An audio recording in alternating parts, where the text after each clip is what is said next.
Imagine losing every modern comfort at once. No phone, no store, no plumbing. That was ordinary life for almost the entire span of human existence. Yet our ancestors did not just endure, they thrived across deserts, mountains, and frozen tundra. They tested solutions on their own bodies with no science, no textbooks, no safety net. Some of those solutions sound absurd today, and yet modern researchers keep proving they worked. This is the story of the strangest survival science humanity ever quietly perfected. Start with something uncomfortable, drinking urine in true emergencies. Fresh urine is mostly water and leaves the body essentially sterile. In a genuine crisis with zero clean water, drinking it once could buy someone precious extra hours. Ancient physicians in Egypt referenced it in medical writings dated to around 1550 BCE. Similar practices appeared independently in Ayurvedic medicine, traditional Chinese medicine, and various African and American healing systems. Modern experts warn against repeating this since waste concentration rises with each use. Still, the original instinct behind a single emergency dose was not baseless. Romans took the fascination further, taxing collected urine and using its ammonia for cleaning and laundry. Next comes something genuinely unsettling, deliberately placing maggots on infected wounds. Certain fly larvae consume dead and infected tissue while leaving healthy flesh untouched. They also release compounds that appear to encourage new tissue growth. Healers across ancient Australia, Central America, and later battlefield medicine noticed wounds with maggots often healed better. Civil War surgeons observed the same pattern among soldiers whose injuries had been colonized naturally. That observation eventually became deliberate practice, and it worked remarkably well.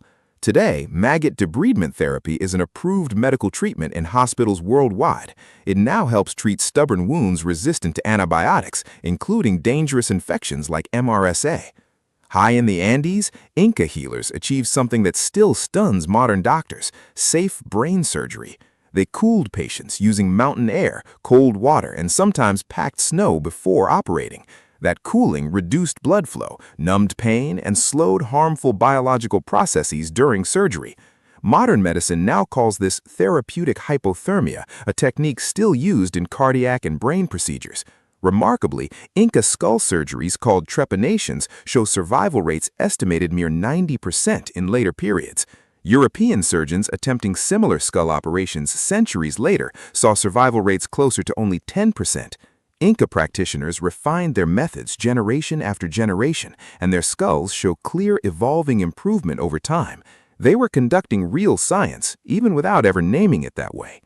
Now consider something anthropologists spent decades struggling to explain: the ancient habit of eating clay. This practice, called geophagia, appears independently across Greece, Rome, Africa, and indigenous America. Pregnant women in many traditional societies specifically sought certain clays as part of their diet. Researchers eventually discovered these clays bind toxins in the gut and block their absorption. Certain clays also deliver meaningful amounts of iron and magnesium, nutrients pregnancy dramatically increases demand for. In societies eating wild roots containing natural plant toxins, clay neutralized danger before it caused harm. Native Californian groups mixed clay with acorns to remove bitter toxic tannins safely. Andean communities paired clay with wild bitter potatoes that would otherwise cause severe poisoning. Without the clay, these foods were dangerous, and with it, they became reliable nutrition. Generations of quiet observation had produced accurate chemistry long before anyone understood the underlying science. High altitude presents another brutal challenge: the crushing effects of severe altitude sickness. Andean civilizations solved this problem using coca leaves, chewed whole rather than processed. Whole coca leaves release their mild stimulant slowly, nothing like concentrated cocaine derived later from the same plant. Chewing coca leaves measurably improves oxygen efficiency in the bloodstream at elevation. It also suppresses fatigue and appetite loss during grueling physical labor at extreme heights. This practice allowed Andean societies to build cities and mines at extraordinary elevations. When Spanish colonizers banned the tradition, their forced laborers quickly became sick and unproductive. The ban was reversed within years, purely to keep extraction workers functioning at altitude. Modern trekkers acclimatizing in the Andes are still offered coca tea today. Finally, look at the broader world of ancient herbal medicine now validated by modern pharmacology.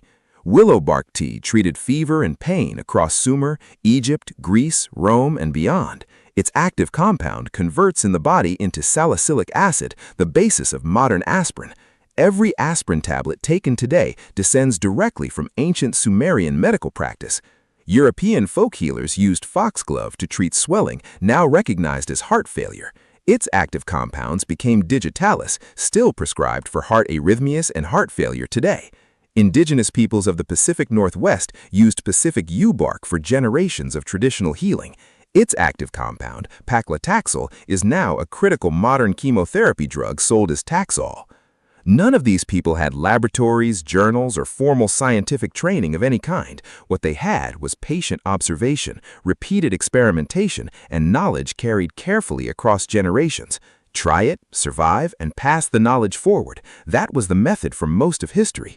Modern science keeps circling back to confirm what ancient healers already understood through hard experience.